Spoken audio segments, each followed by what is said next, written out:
ईमान और अपने अमल को बचाना चाहते हो तो परवरदिगार ने फरमाया वकूनू मअस्सादिकीन।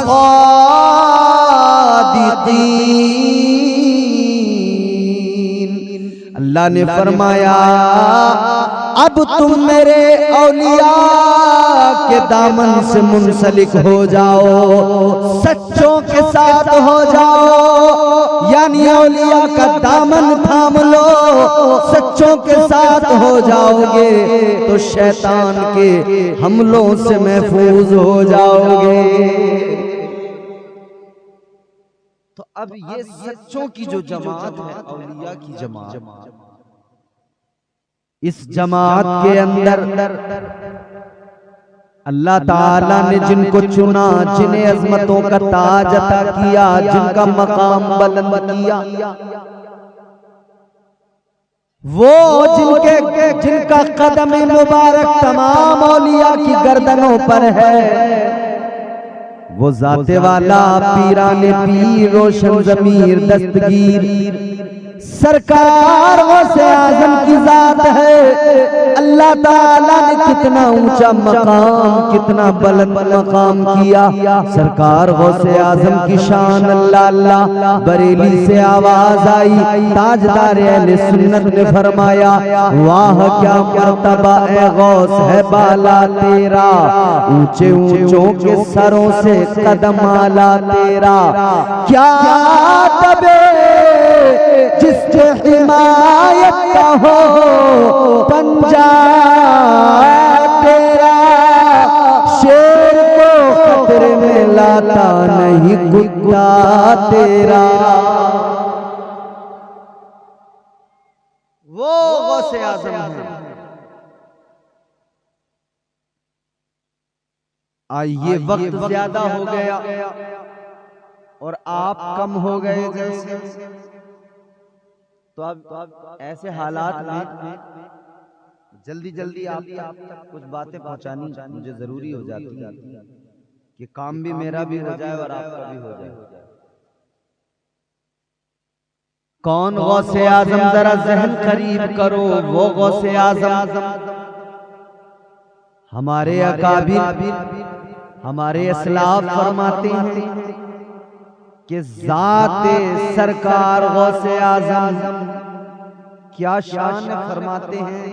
हुजूर गौसे आज़म मज़हरे कमालात मुस्तफ़ा है। इस जुमले को आप बिल्कुल अपने दिमाग में, दिल में महफूज करें। मज़हरे कमालात मुस्तफ़ा गौसे आज़म की ज़ात है। अजीज़ान गिरामीउल क़द्र, आप एक तरफ अपने आका व मौला ताजदार मदीना मुस्तफ़ा जाने रहमत की जिंदगी पे नजर डालें, मदीने वाले मुस्तफ़ा की जिंदगी को सामने रखें, फिर दूसरी जानिब सरकार गौसे आज़म पीराने पीर की जिंदगी पे नजर डालें। खुदा की कसम मेरे आका की जिंदगी जिन चीजों से सजी हुई है, गौसे आज़म ने भी अपनी जिंदगी को उन्हीं चीजों से सजाया है। और अल्लाह ताला ने भी फजल फरमाया है। जो रुतबा अपने महबूब को अंबिया में अता फरमाया, बस समझो औलिया में वही मकाम व मर्तबा गौसे आज़म को अता फरमाया। आओ जरा देखो तुम्हारे मेरे आका इमामुल अंबिया ताजदार मदीना पैदा हुए मक्का शरीफ में। अभी 11वीं शरीफ है ये, इससे पहले 12वीं का महीना गुजरा। अभी हमने आका की अजमत के कसीदे पढ़े, आका की अजमत के तराने गुनगुनाए, लब्बैक या रसूल अल्लाह की सदाएं बुलंद हुई, सरकार की आमद मरहबा के नारे लगाए हैं, आका का मीलाद मनाया है। 12वीं वाले का भी हमने खूब जश्न मनाया, अपने आका की विलादत का खूब हमने जिक्र किया, करते ही रहेंगे। और फौरन अब उस महीने के बाद ये माह मुबारक आया। इसमें हमने गौसे आजम की महफिलों को सजा लिया, पीराने पीर की महफिलों को सजा लिया। आओ जरा देखो, मेरे मुस्तफा का मीलाद सामने नजरों में रखो। ताजदारे मदीना दुनिया में तशरीफ लाए, तुम्हारे मेरे आका दुनिया में तशरीफ लाए। मुस्तफा की शान क्या, मेरे नबी की अम्मी जान ने फरमाया, जब मेरे आका दुनिया में आए मेरे सारे घर में उजाला हो गया, नूर ही नूर फैल गया, सारा कमरा नूर से मुनव्वर हो गया। हजरत आमिना फरमाती है, इतना उजाला हुआ, इतना उजाला हुआ, इतना नूर फैला, इतना नूर फैला कि मैंने उस नूर में, उस नूर की रोशनी में, उस उजाले में मुल्क शाम की इमारतों को देख लिया, मुल्क शाम के महल्लात को देख लिया। हजरत आमिना फरमाती है, इतना ज्यादा उजाला हुआ, इतनी ज्यादा रोशनी उस नूर के उजाले में, मैंने मुल्क शाम की इमारतों को देख लिया। मुस्तफा आए उजाले हो गए, मुस्तफा आए रोशनी फैल गई, मुस्तफा आए नूर फैल गया। ये मेरे आका की आमद है। अब जरा आगे बढ़ो, अब मैं तुम्हें लेके चलता हूँ शहर जीलान। अल्लाहु अकबर कबीरा। एक घराना है सैयदों का, उस घराने के अंदर एक बच्चे की विलादत हो रही है। किसकी विलादत? पीराने पीर की विलादत हो रही है। पीराने पीर रोशन ज़मीर हजरत सरकार गौसे आजम की विलादत हो रही है। अल्लाह अकबर। बस्ती भी कैसी है, गांव भी कैसा है, कैसी जगह पर आप पैदा हुए। उस गांव के अंदर लोगों का हाल ये था कि वो सुबह को नमाज़े फज्र के लिए जब उठते थे ना, तो हर आदमी ये कोशिश करता था कि सबसे पहले मैं उठूं, मैं मस्जिद में चला जाऊं। गौसे आजम जहां पैदा हुए उस बस्ती के लोगों का हाल ये था। आज हमारे यहाँ तो कोई सुबह को उठते ही नहीं। हमारे घरों में हाल ये हो गया कि रात को सोएंगे नहीं, सुबह को उठेंगे। हम रोजाना जलसा करके जब सफर करते तो हमें गैर मुस्लिमों की औरतें, उनके बच्चे सड़कों पे भागते दौड़ते मिलते, वर्जिश करते, और हमारा कोई आदमी नजर नहीं आता। चंद बूढ़े मस्जिदों के पास तो नजर आते, चंद बूढ़े लोग, बस वही बूढ़े चंद लोग हैं जो मस्जिद में बेचारे टाइम से चले जाते, नमाज पढ़ लेते। मगर हाल देखो अजीजों, सरकार गौसे आजम जहां पैदा हुए उस बस्ती के लोगों का हाल ये था। बहस होती थी कौन पहले सुबह को उठेगा, कौन तहज्जुद में सबसे पहले उठेगा फिर मस्जिद जाएगा। लेकिन अजीजों, जिस दिन सरकार गौसे आजम पैदा हुए वक्त भी वही है, रात का आखिरी हिस्सा। एक दरवाजा खुला, शख्स बाहर निकला। उसने जब बाहर देखा, उसने देखा रोशनी फैल गई, उजाला हो गया। उसे लगा आज मैं सबके बाद में उठा हूं। सारे उठ गए, नमाज को चले गए। इसने ख्याल किया सारे लोग उठकर नमाज को चले गए, आज मैं शायद सबके बाद में बेदार हुआ हूं, सबके बाद में नमाज के लिए उठा हूं। तो ये तो इस वजह से परेशान था। मगर ये जैसे ही बाहर निकला, इसने बाहर निकल के देखा तो रास्तों में भी कोई नजर नहीं आ रहा था, गांव में भी कोई नजर नहीं आ रहा था। अब ये कह रहा है, या अल्लाह माजरा क्या है? अगर मैं सबके बाद में बेदार हुआ हूं, सब मुझसे पहले बेदार हो गए, तो कहां है लोग, नजर क्यों नहीं आते? बात आप मेरी समझ रहे हैं? आप इल्ला माशाअल्लाह जितने भी हो सुन लो, और नहीं भी सुनोगे तो अब तुम्हारी मर्जी। ऐसा होता है कि सुनने सुनाने का भी एक वक्त होता है, वो वक्त जब निकल जाता है ना तो फिर आप चाहे जितनी कोशिश कर लो, जब भूख लगी होती है आदमी को तो आप उसे चटनी से रोटी दे दो, या आप 2 दिन पहले का रखा हुआ भात उसको खिला दो, वो बड़े शौक से खाएगा क्योंकि भूख लगी। और जब पेट भर जाएगा फिर आप उसके सामने बिरयानी रख दो, वो खाएगा ही नहीं। बोलो बोलो। और खाएगा भी तो फिर क्या हाल होगा उसका? कभी उस बिरयानी में नमक कम बताएगा, कभी कहेगा टेस्ट नहीं, मजा नहीं आ रही, कभी मिर्चें तेज बताएगा।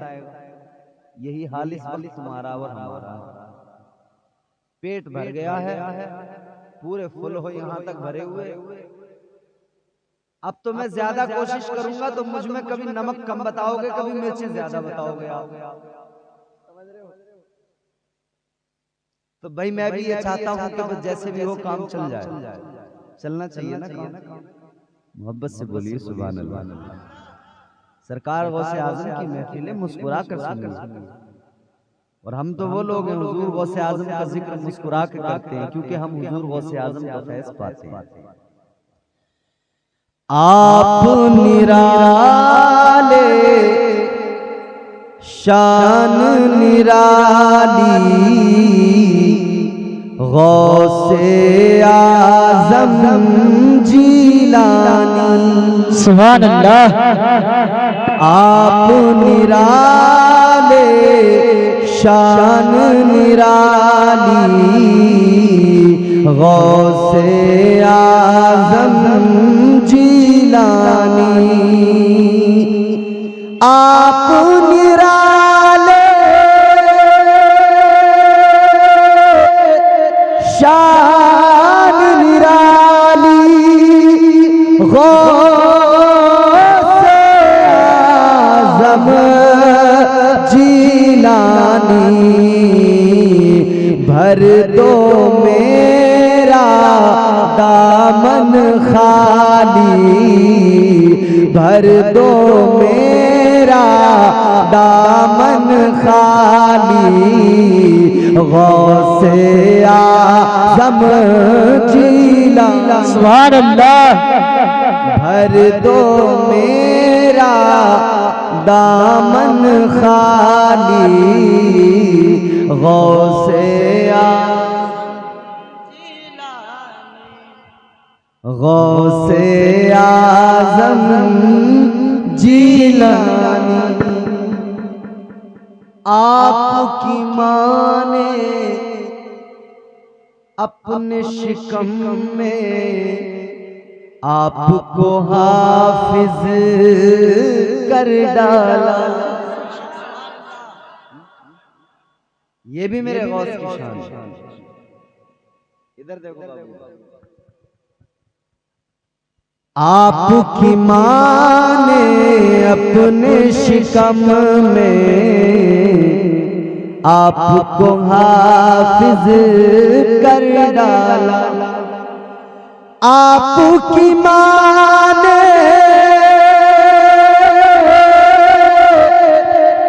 अपने शिकम में आपको हाफिज कर डाला। आपकी माँ भी अल्लाह वाली गौसे आज़म जीलानी। आपकी माँ भी अल्लाह वाली गौसे वो गौसे आज़म सरकार पैदा हो रहे हैं। विलादत का मंजर बयान कर रहा हूं। ये सबसे पहले उठने वाला आदमी समझता है मैं सबसे बाद में उठाऊं, लेकिन बाहर देखता है कोई नजर नहीं आ रहा, लेकिन उजाला इतना है इसे लगता है कि नमाज तो कब की हो गई होगी। लेकिन अब एक और दरवाजा खुला, एक और शख्स निकला, उसने भी देखा इतना उजाला है शायद दिन हो गया, लोगों ने नमाज पढ़ ली, मैं सबके बाद में उठा, लेकिन इसने एक और को देखा। एक एक करके लोग बेदार होते रहे और इस तजस्सुस में थे कि अगर हम लोग अब उठे हैं तो क्या सारे ही सारे पूरे बस्ती के लोग ही उठने में लेट हो गए? सब के सब देर में उठे आज। तो फिर इन्होंने कहा कि भाई अगर हम सब लोग देर में उठे हैं, दिन फैल गया है, तो पहले वक्त का ही अंदाजा करो कि वक्त हुआ कितना। नमाज का वक्त निकल गया या रह गया, क्या हालात। ताजदार मदीना वाली कायनात मुस्तफा जाने रहमत के प्यारे दीवानों, अब इन लोगों ने देखा वक्त को, जब जांचा तो पता लगा अभी तो नमाज का वक्त भी नहीं हुआ है। कहने लगे अगर नमाज का वक्त नहीं हुआ तो इतना उजाला कैसे आज?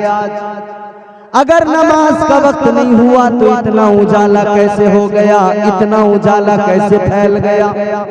यूं लगता है जैसे दिन चढ़ गया है, जैसे दिन पूरी तरह से निकल आया है, मगर हैरान है अभी तो नमाज का भी वक्त नहीं हुआ।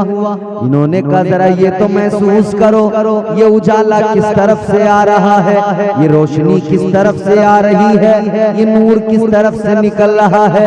गौर करते हुए आगे बढ़े, जब ये देखते हुए आगे बढ़े कि ये नूर कहाँ से फैल रहा है, ये उजाला किस तरफ से हो रहा है। अजीज़ाने किरामिल कद्र गौर करो, जब ये उस नूर को देखते देखते आगे बढ़े कि उजाला किस तरफ से आ रहा है, तो ये पहुंच गए सरकार गौसे आजम के मकान पर पहुंच गए। आपके मकान पे जाकर देखा, अब इन्होंने देख लिया इस मकान से उजाला निकल रहा है, इस मकान से ये रोशनी निकल रही है, इस मकान से ये नूर फैल रहा है। अब इन्होंने दरवाजे पे दस्तक दी, अंदर से कनीज निकल के आई। इन्होंने मालूम किया ए कनीज ये बता इस घर से इतना उजाला जो निकल रहा है क्या मामला है, क्या मसला है, ये घर किसका है? उस कनीज ने बताया ए लोगों, ये घर सैयदों का घर है, ये घर हजरत मूसा जंगी दोस्त का घर है। कहने लगी सुनो सुनो, वजह ये है इस घर से जो उजाला निकल रहा है, इस घर से जो नूर फैल रहा है, इस घर के अंदर एक बच्चा पैदा हुआ है। उस बच्चे की शान ये है वो बच्चा दुनिया में आया है, हर तरफ उजाले हो गए हैं। सरकार गौसे आज़म दुनिया में आए हैं, दुनिया रोशन हो गई। मैंने अर्ज किया था मजहरे कमालात मुस्तफा है गौसे आज़म।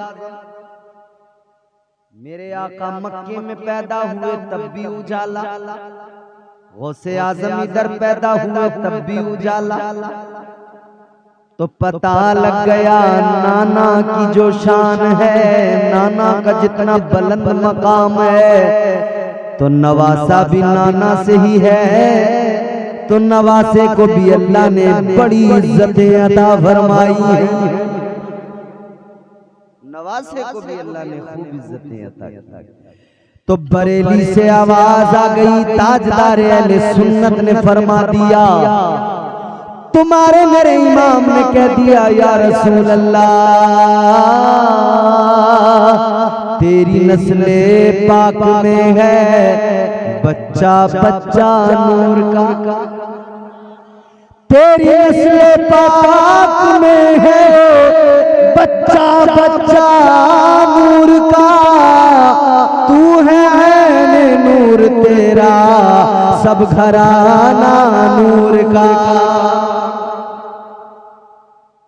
ये मुस्तफा का घराना है, हुजूर के शहजादे का नाम गौसे आज़म है। आओ देखो जरा गौसे आज़म की शान देखो, गौसे आज़म की खुदा की कसम, आप बचपन पे नजर डालें कितना प्यारा बचपन है। हुजूर गौसे आज़म इब्तिदाई तालीम घर में हासिल की है, नाना ने तालीम दी है। और देखो हुजूर गौसे आजम खुद भी वली, इनकी माँ भी वलिया, वालिद बाप वो भी वली, नाना भी वली, फुप्पो भी वलिया, सारे वली। वो गौसे आजम पैदा हो गए, इधर लोग कंफ्यूज थे, रमजान का चांद नजर आया या नहीं आया, आज रोजा है या नहीं,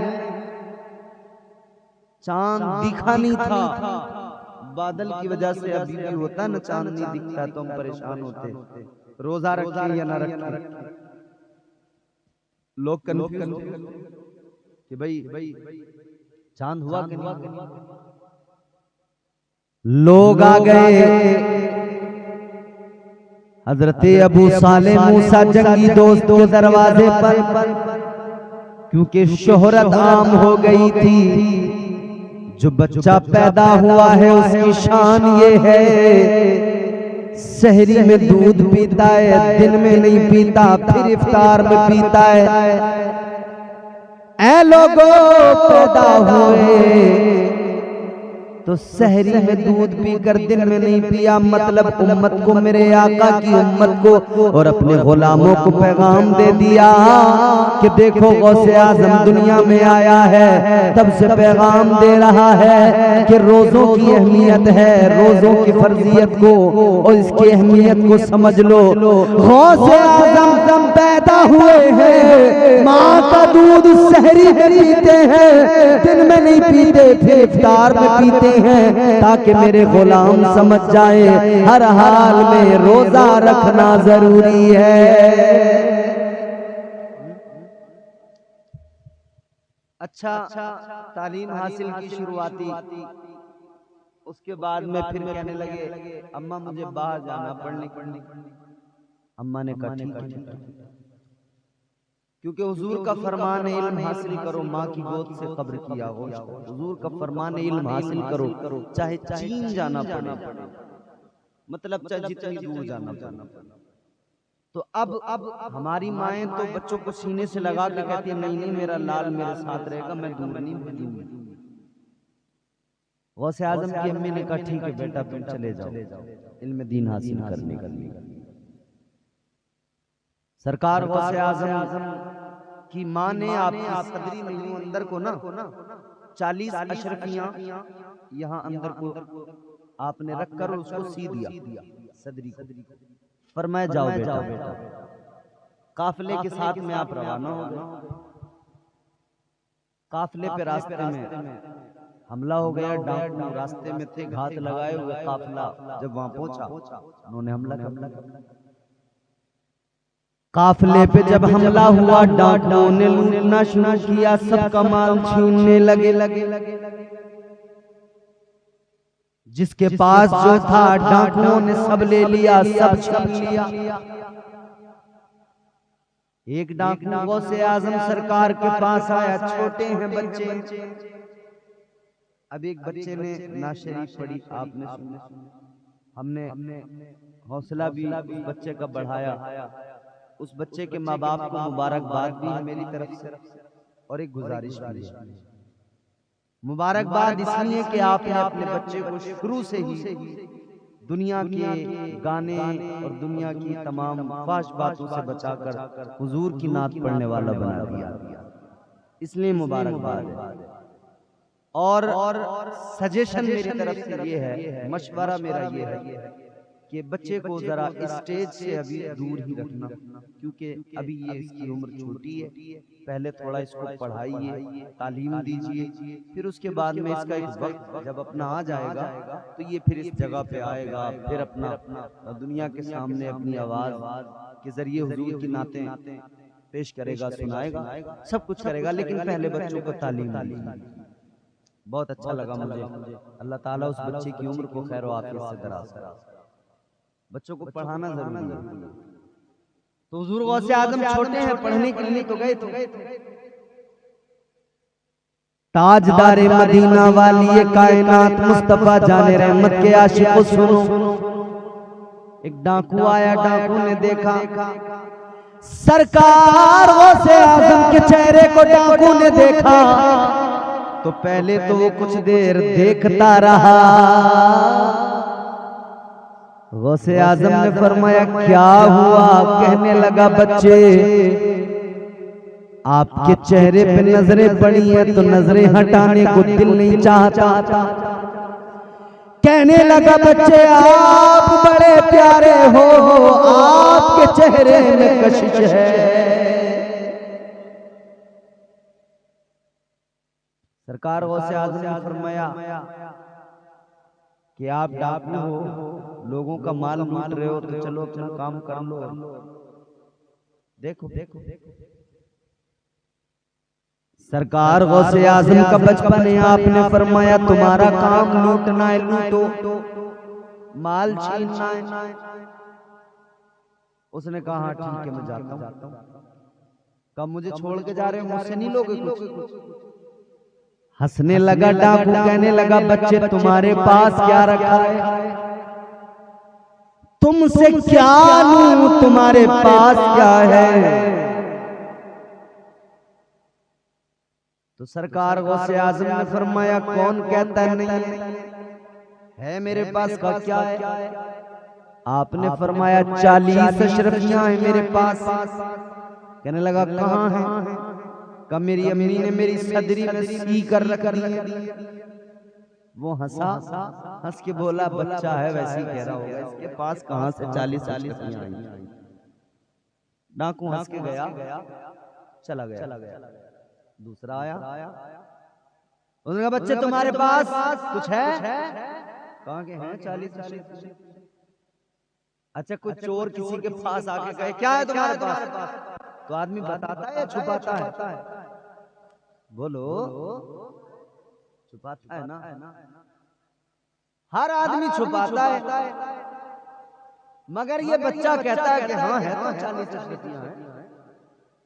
डाकू यही बात सुन के चौंक जाते, कहते नहीं वैसे ही कर रहा बच्चा है। लेकिन फिर बात आगे सरदार तक पहुंच गई। कहने लगे वो डाकू के सरदार ये बच्चा है, कह रहा है 40 अशरफियां हैं। डाकू ने कहा बेटे मुझे बताओ। सरकार गौसे आज़म ने फरमाया हाँ मेरे पास 40 अशरफियां हैं। कहां हैं? का मेरी सदरी के अंदर। मेरी माँ ने जब मुझे रुखसत किया था मेरी सदरी में अंदर 40 अशरफियां डाल के सी दिया था। का तो बेटा हर कोई अपना माल छुपाता है, तुम क्यों बता रहे हो? सारे लोग डाकुओं से अपना माल छुपाते हैं, तुम बता क्यों रहे हो? सरकार गौसे आज़म ने फरमाया सुनो, जब मैं घर से निकला था मेरी माँ ने मुझसे कहा था बेटा कोई भी हालत हो किसी भी हाल में कभी झूठ नहीं बोलना। आजकल तो हमारे यहाँ अल्लाह रहम करे सुबह को जैसे कोई झूठ की गाड़ी आके उतरती हो और लोग उसमें से पूरे दिन बस उसको जो है तकसीम कर रहे हैं, बांट रहे हैं। इतना झूठ बोल रहे हैं, इतना बोल रहे हैं, पूछो मत। अल्लाह रहम है। गौसे आज़म के मानने वालों, सरकार गौसे आज़म ने बचपन में ही पैगाम दिया है कि झूठ कभी नहीं बोलना, और उनकी माँ ने उन्हें ये तालीम दी। मेरी माएं बहनें बैठी हैं, गौसे आज़म की माँ ने बचपन से ही सिखाया कि झूठ नहीं बोलना है। अब हमारी माएं कैसे सिखाएं? ये तो खुद अपने शौहर से झूठ बोलनी। 500 का पत्ता शौहर की जेब से निकाला, अब शौहर देख रहा 500 का नोट था कहां गया? कह रहा तुमने तो नहीं निकाला? कि नहीं मैं क्यों निकालूं? अब बच्चा तो देख रहा है ना कि अम्मी ने 500 निकाले थे, फिर कह दिया मैंने नहीं निकाले। तो बच्चा क्या सीख रहा है माँ से? यहाँ पे झूठ बोलना सीख रहा है। शौहर तो थक गए थे, मगर वो जिसकी बीवी नहीं, प्रधानमंत्री, उसने निकलवाया इनका सारा खजाना। जब नोटबंदी कर दी, जहां जहां था माल उधर से निकला, जिस जिस डब्बे में था उधर से निकला।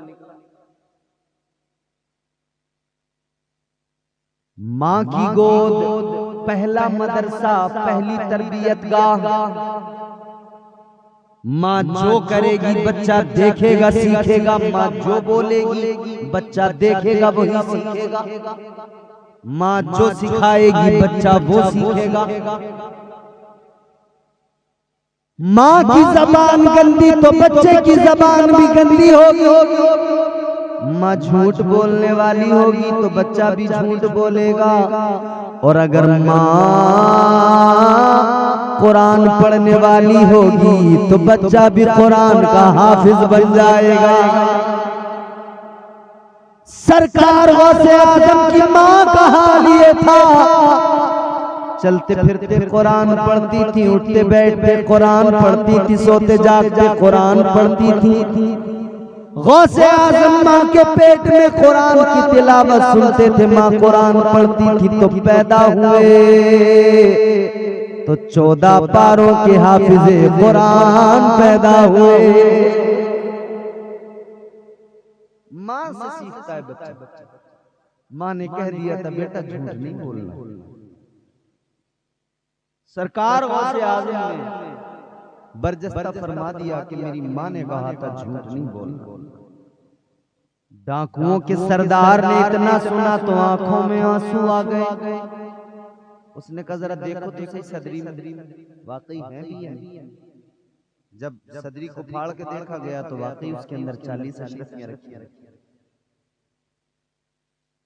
डाकुओं का सरदार आंखों में आंसू आ गए, कहने लगा इतनी उम्र हो गई डाका डालते हुए, लोगों का माल लूटते हुए, लेकिन आज इस छोटे से बच्चे ने मुझे सिखा दिया कि इंसान कैसा होना चाहिए। दिल बदल गया डाकुओं के सरदार का, दिल की दुनिया ज़ेरो ज़बर हो गई। कहने लगा ए अब्दुल कादिर सुनो, आपने मेरे दिल की दुनिया को बदल दिया। मैं आज से अभी से तौबा करता हूँ, आइंदा कभी कोई चोरी नहीं करूंगा, कोई डाका नहीं डालूंगा, बल्कि हमेशा अपने परवरदिगार को राजी करके राजी बरजा रहूंगा। तौबा करनी। तो इसके जो साथी थे जितने डाकू थे वो भी कहने लगे सरदार डाका डाला तेरे साथ, चोरी की तो तेरे साथ, जब तेरे साथ हम रहे डाका डालने में, तेरे पीछे पीछे रहे, तू सरदार था, तो तौबा करने में भी तेरे पीछे पीछे ही रहेंगे, तू ही सरदार रहेगा। ऐ सरदार अगर तूने तौबा कर ली है तो सुन ले, हम भी तेरे पीछे पीछे आएंगे, हम भी आज से तौबा करते हैं, अब कभी डाका नहीं डालेंगे। सबने तौबा कर ली, लूटा हुआ सारा माल वापस कर दिया। गौसे आजम ने बचपन में भी अपने बचपन के अंदर डाकुओं को तौबा करवा के सच बोल के सच की पावर बता दी, सच की ताकत दुनिया के सामने रख दी। आज कारोबार करने वाला कहता है अगर झूठ नहीं बोलूंगा तो कैसे कारोबार कर पाऊंगा। हमारे यहाँ लोग कह रहे हैं कि अगर झूठ नहीं बोलेंगे तो काम कैसे चलेगा। अच्छा, तो पहले लोगों ने कारोबार नहीं किया। इमाम साहब किबला, आपके इमाम साहब बड़े मुखलिस से मेहनती आदमी, और मौलाना नूरुल इस्लाम साहब शायद चले गए।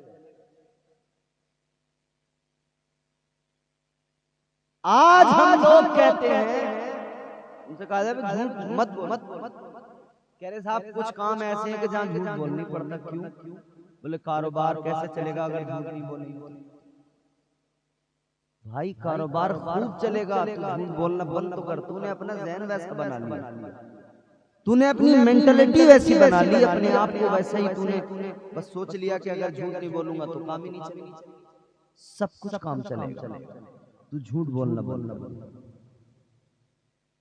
झूठ से परहेज करो। सरकार गौसे आजम ने बचपन से यही सिखाया। अब 11वीं भी करता हो, गुलाम भी हो गौसे आजम का, और झूठ भी बोलता हो, ये तो उसके लिए बड़े शर्म की बात है। याद रखो गौसे आजम के दीवानों, आज गौसे आजम का जलसा सजाया है। ये अहद लेके उठो, ये इरादा मजबूत करके उठो कि अब कभी झूठ नहीं बोलेंगे। कहो इंशाअल्लाह अब कभी झूठ नहीं बोलेंगे। झूठ से परहेज किया। सरकार गौसे आजम की पूरी जिंदगी देखो, आप की जिंदगी में सिर्फ ये नहीं कि करामतें हैं, आपने तालीम दी है अपने गुलामों, तालीम दी है। एक बात और बता के और फिर बात को खत्म कर देते हैं, वक्त भी अच्छा खासा हो गया है। सरकार गौसे आजम ने अपने गुलामों को सिखाया है कि मेरे गुलामों फकत करामतें ही मत देखना, बल्कि मेरी जिंदगी में मेरा तकवा भी देखना, मेरा अमल भी देखना, मेरी नमाजें भी देखना। 40 साल तक ईशा के वुजू से फजर की नमाज पढ़ी, 40 साल तक ये मामूल रहा। रात को कुरान की तिलावत करना शुरू करते तो फजर के वक्त तक कुरान मुकम्मल कर लिया करते। आप रात भर कुरान की तिलावत करते थे। और गौसे आजम का अपने आप को गुलाम बताने वाला रात भर मोबाइल में फिल्में देखता है ना शर्म की बात।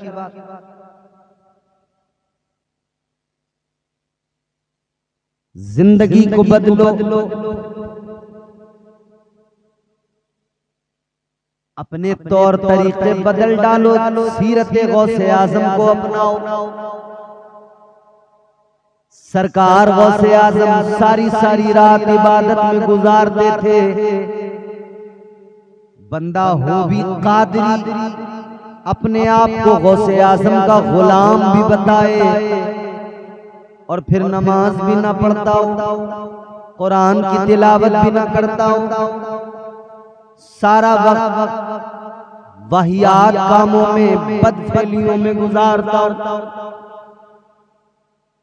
गौसे आजम का किरदार तो ये है, सीरत गौसे आजम तो ये है कि हर हाल में फराइज की अदायगी, नमाजों की पाबंदी, तरीक़े मुस्तफ़ा को अपनाना, तरीक़े रसूलुल्लाह पे अमल करते हुए जिंदगी गुजारना, शरीयत के पाबंद होकर जिंदगी गुजारना बेहद जरूरी है। यही गौसे आजम की सीरत का खुलासा है और यही सरकार गौसे आजम का पैगाम है अपने आशिकों के लिए। अजीजाने गिरामीउल कद्र, जात बड़ी है, जात तो इतनी बड़ी है खुदा की कसम, मगर जात जितनी बड़ी उस जात का पैगाम भी उतना ही बड़ा। तो जितनी बड़ी जात मेरे गौसे आजम की है, उतना बड़ा पैगाम भी मेरे गौसे आजम का है। आओ जल्दी से आखिरी बात सुनाकर बात को खत्म करता हूं। सरकार गौसे आजम की शान सुन लो। एक बहुत बड़ा नाम मैं आपको बता रहा हूं,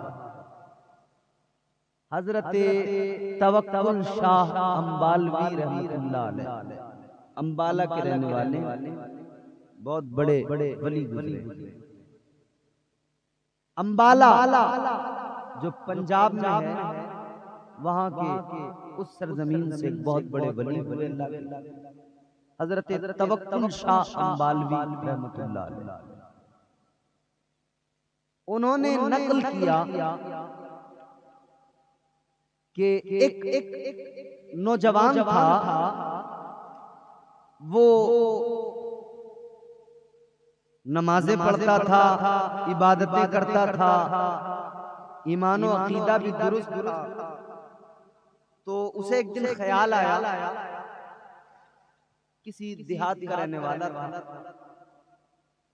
जो बुजुर्गों से आजम का शहर है जीलान, उसके आसपास के किसी देहात का रहने वाला था, गांव का। तो उसे ख्याल आया कि मैं नमाज भी पढ़ता हूँ, इबादत भी करता हूँ, मगर मेरा पीर कोई नहीं। तो उसे ये फिक्र थी कि मेरा पीर कोई नहीं है, और पीर अगर कोई नहीं है तो उसे ख्याल आया कि मैं किसी से मुरीद हो जाऊं, कोई मेरा पीर हो, ताकि मेरे ईमान की हिफाजत होती रहे।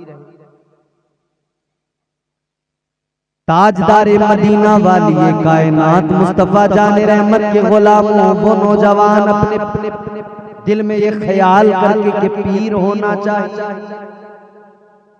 बैठ जाओ, अभी बैठ जाओ, 10 मिनट आराम से, फिर 10 मिनट में सारे काम अपने फिर करना आराम से।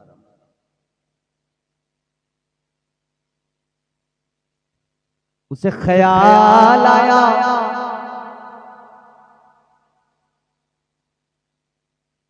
कि मैं किसी से मुरीद हो जाऊं, ताकि मेरा पीर हर मोड़ पर, हर कदम पे मेरे काम आए।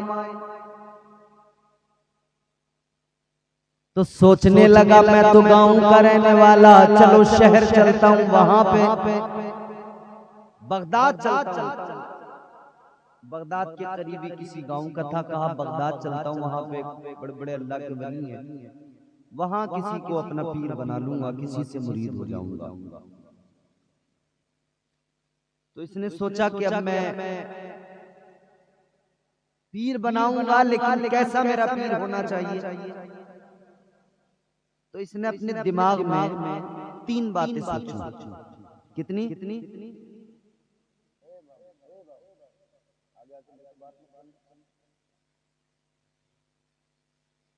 3 बातें सोची इमाम साहब कि मेरा पीर कैसा होना चाहिए। पहली बात तो इसने ये सोची कि मैं अपना पीर उसे बनाऊंगा जो 5 वक्त बाजमात नमाज अदा।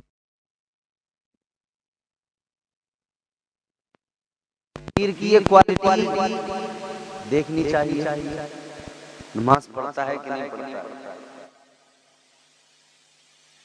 एक बात बताऊं मैं आपको, आप हैरान हो जाओगे। सूफिया फरमाते हैं कि जिस इंसान ने 3 दिन तक तहज्जुद की नमाज छोड़ दी, सूफिया फरमाते हैं कि जिस वली ने 3 दिन तक तहज्जुद की नमाज छोड़ दी, वो मनसबे विलायत से नीचे आ जाता है। तुम किसे वली मानते हो, तुम तय करना, मैं नहीं बता के जाऊंगा कि तुम वली किसे मानते हो। सूफिया फरमाते हैं 3 रोज तक अगर किसी ने तहज्जुद की नमाज छोड़ दी, मनसबे विलायत से नीचे आ गया। बगैर नमाज की विलायत का तसव्वुर भाई मुमकिन ही नहीं, सवाल ही पैदा नहीं होता। तो पीर बनाते हुए ये देखें कि मेरा पीर नमाजी है या नहीं। अगर पीर नमाजी नहीं तो पीर हो ही नहीं सकता, पैर है। तो इसने ख्याल किया कि पहली बात तो ये कि मैं उसको अपना पीर बनाऊंगा जो नमाजी होगा। दूसरी बात इसने ये ख्याल कि पीर उसे बनाऊंगा जो अपने घर पर वुजू करके मस्जिद में नमाज पढ़ने जाता, यानी मस्जिद का पानी भी अपने वुजू के लिए इस्तेमाल नहीं करता होगा। अपने घर से वुजू करके फिर मस्जिद में जाता होगा नमाज के। और तीसरी बात इसका ख्याल कि अगर घर से भी वुजू करके नहीं जाता होगा तो कम से कम ऐसा तो हो कि घर से अपने बर्तन में, अपने लोटे में पानी अपने घर से लेकर जाता हो, फिर मस्जिद में जाकर उससे वुजू कर लेता हो, वो आदमी मेरा उसको पीर बना। तीन बातें इसका ख्याल कर। गांव का रहने वाला शरीफ, इसने तीन बातें सोच ली थी पीर कैसा हो। जब ये बगदाद पहुंचा, एक आदमी से नजर आया नमाज को,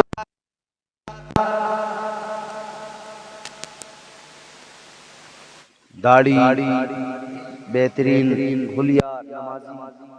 इसने कहा बस लो, पहली शर्त तो यही तो पाई गई, जो ये आदमी मुझे मिला है पहली शर्त तो इसमें यही पाई गई, नमाजी है। और दूसरी बात इसने देखा कि उसके हाथ में एक बर्तन है, लोटा, उसमें पानी है। कहा भाई ये पानी और ये लोटा, कहा कि इससे मैं वुजू करूंगा। कहा तो तुम मस्जिद के पानी से वुजू नहीं? कहा नहीं, मैं अपने घर से लेके जा रहा हूं, इससे वुजू करूंगा। तो इसने कहा मेरी शर्तें तो पूरी हो गई, मैं ऐसा ही तो पीर चाहता था कि नमाजी हो, या तो घर वुजू करके जाता हो, घर भी ना पीता हो तो कम से कम अपने घर से बर्तन में पानी लेके जाए, फिर उससे वुजू करके नमाज पढ़ता। इसने कहा मेरी शर्तें तो पूरी हो गई, यही फिर मेरा। इसने उस आदमी को पकड़ लिया, नौजवान ने कहने लगा आप मुझे अपना मुरीद बना लीजिए। ये जो नमाज को जा रहा था, कोई आम आदमी, कोई वली नहीं था, कोई पीर नहीं था। इसने कहा भाई तू मुझे छोड़, मुझे जाने दे, खुदा के लिए मैं नमाज पढ़ूंगा, तो अपना कोई और पीर देख। मगर ये नौजवान कहने लगा नहीं, मेरी जो शर्तें थी वो आपके अंदर मैंने देख ली, आप मेरे पीर हो, मुझे अपना मुरीद बना लो। ये पीछे पड़ गया, अपना मुरीद बना लो।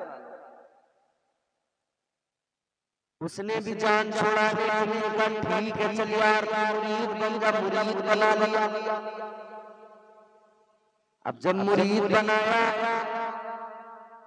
तो ये मुरीद कहने लगा पीर साहब मुझे मेरा काम भी बता दो, मेरी ड्यूटी क्या हो। तो जो पीर था ही नहीं दर हकीकत, मगर मुरीद कर लिया था जान छुड़ाने को। अब इसने सोचा कि यार ये तो बढ़िया काम हो गया, फ्री में एक नौकर मिल गया। अब ये कह रहा मुझे साहब मेरी ड्यूटी बता दो, मेरा काम करना क्या। बोले तो फ्री का आदमी मिल गया, काम करेगा। तो इसने कहा एक काम करना है, तुझे रोजाना जंगल जाना है, लकड़ियां काट के लाना है, फिर उन लकड़ियों को जलाएंगे, पकाएंगे, पीर मुरीद दोनों खाएंगे। ठीक। मुरीद रोजाना जंगल जाता, लकड़ियां काट के लाता, रोजाना का मामूल था। मुरीद रोज जाता, रोज लकड़ियां काट के लाता। ये समझ रहा था पीर की खिदमत कर रहा है, मेरा मकाम बुलंद हो जाएगा। और वो जो पीर ही नहीं था, वो सोच रहा था चलो मजा आ गया, फ्री का नौकर मिल गया, रोज काम करना है। मगर सुनो मेरे अजीजों, एक दिन इसकी जिंदगी में ऐसा आया, अपनी लतीफ बात। एक दिन ये लकड़ियां काटने घर से गया, जंगल में जब ये पहुंचा, उस जंगल में एक रोज इसने पीरानी पीर रोशो जमीर सरकार वैसे आसमान को देख लिया। इस नौजवान की नजर सरकार वैसे आसमान को जैसे ही सरकार देखता रह गया, चेहरे की नूरानियत, चेहरे की कशिश देखा तो देखता रह गया। इसने जल्दी से नजरें हटाई और दिल ही दिल कहने लगा चलो इधर से जल्दी, कहीं ऐसा ना हो कि इनके इतने प्यारे चेहरे को देखकर, इनका ये हुस्न देखकर, इनका ये प्यारा खूबसूरत चेहरा ऐसा न हो कि दिल बदल जाए, दिल बदल गया तो कहीं ऐसा न हो जो पीर है जिसके हम मुरीद हैं, कहीं ऐसा न हो उसे छोड़ बैठे, उसकी नौकरी छोड़ के इनकी गुलाम ना लग जाए। कहने लगा चलो चलो, क्योंकि तबीयत खींची जा रही थी इस तरफ। अब इसने कहा कि चलो,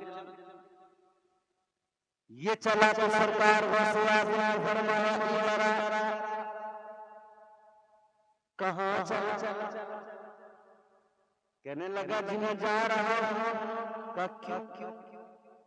कहा आपके पास अगर आया, आपके पास अगर रहा तो मुझे डर है कि मैं आपकी गुलामी को इख्तियार करूंगा जो मेरा पीर है, कहीं ऐसा न हो मैं उसको छोड़ बैठ।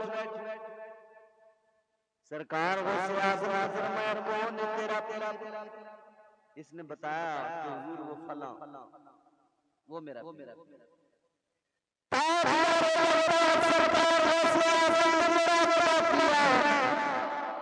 आपने जब देखा तो आपने फरमाया जिसको तुमने पीर माना है वो कोई वली नहीं है, कोई पीर नहीं। कहने लगा हुजूर क्या फर्क पड़ता है, आपके लिए वो वली हो या ना हो, मगर मेरा तो पीर है। अच्छा मुरीद भी बड़ा पकड़ा।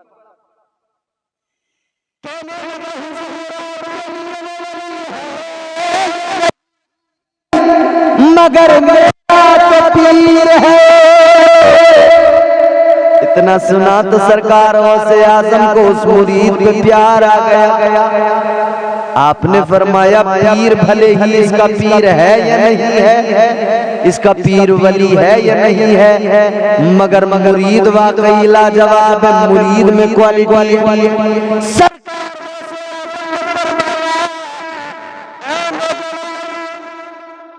तुझ पे मुझे तेरी वलीदत सच्ची, तेरा पीर के लिए लगा सच्चा। आपने फरमाया अब तक तेरा पीर वली नहीं था, पीर नहीं था, मगर सुन ले होता तो ये है पीर की वजह से मुरीद बाकमाल बनता। मगर तू पहला मुरीद है कि तेरी वजह से तेरे पीर को बाकमाल बनाया जाएगा। गौसे आज़म ने फरमाया वो कोई वली तो नहीं, वो कोई पीर तो नहीं, मगर तेरा प्यार की वजह से तेरे पीर को जो पीर नहीं है आज उसे विलायत अता की जा रही है।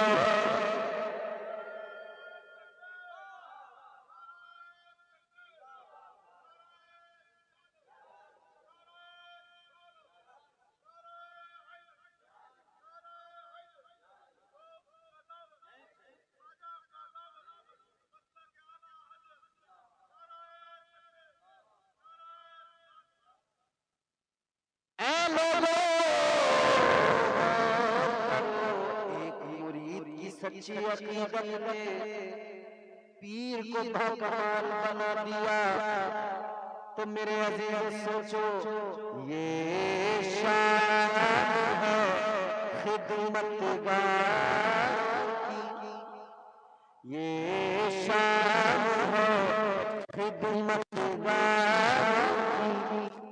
मुख्तार क्या ये खिदमत की मुख्तार क्या होगा, अरे हर कोई फिदा है बिन बिन देखे दीदार कालम क्या होगा, हर कोई फिदा है बिन देखे असीरों के मुश्किल कुशाओं से आज़म, फकीरों के हाजत रवाओं से आज़म। ये मेरे गौस की शान है। सरकार गौसे आज़म से यूं ही आप और हम सब मोहब्बत करें। बड़ी बारगाह है, बड़ा दरबार है। जो उस दरबार से जुड़ेगा उनके दामन को थामेगा, यकीनन फैज़ पाएगा। अल्लाह ताला मुझे, आपको, हम सबको हुजूर गौसे आज़म के फ़यूज़ व बरक़ात से मुस्तफ़ीज़ व मुस्तनीर फरमाए। आपका ये खूबसूरत जलसा, आपको मुबारकबाद। अल्लाह ताला आपकी इन काविशों को कबूल फरमाकर हुजूर गौसे आज़म का फैज़ान आप सब पर परवरदिगार खूब बरसाए। अल्लाह ताला इस गुफ्तगू को कबूल फरमाए। दौराने गुफ्तगू जो गलतियां हुई हैं अल्लाह मुआफ़ फरमाए। अस्तग़फिरुल्लाह रब्बी मिन कुल्लि ज़ंबिन व अतूबु इलैह। कलमा शरीफ पढ़ें, ला इलाहा